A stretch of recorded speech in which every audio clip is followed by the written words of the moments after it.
Good evening, everyone. First on Fox tonight, police shootings under the microscope yet again in the wake of the Ferguson, Missouri outbreak of violence. And then last night, a Phoenix police officer opened fire on a man during a scuffle, killing him.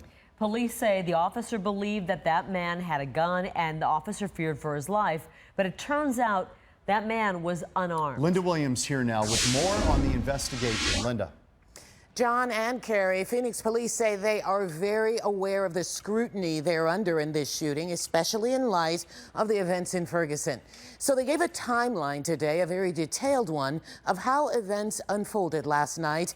But the victims' friends are saying it did not have to end this way. Phoenix police detailed the confrontation that led a 7-year veteran of the force to fatally shoot 34-year-old Remain Brisbane at this apartment complex Tuesday night.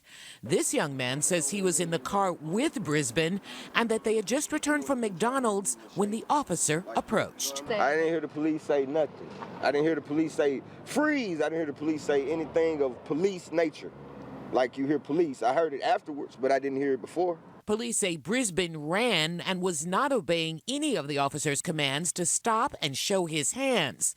The officer in Brisbane struggled when they reached the front door of an apartment. The officer has now got his hand grasped around the suspect's hand. It is in the suspect's pocket at this point, and he is trying to hold his hand in his pocket. The suspect is forcefully trying to remove his hand from his pocket, and ultimately the officer's grip breaks free. As soon as it does, he pulls out his weapon.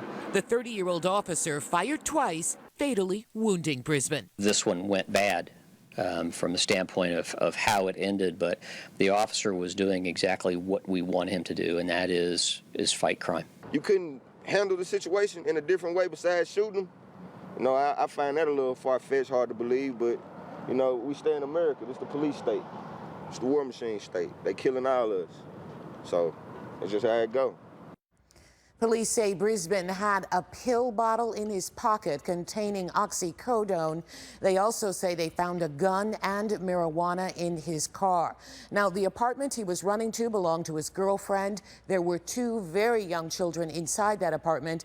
They were unharmed. This investigation, of course, has a lot longer and much more time to go and investigation remaining. It remains open for Phoenix police. Still a lot of evidence to go through, as well as an autopsy. We, of course, will continue to follow it. I'm Linda Williams, Fox 10 News. Thank you, Linda.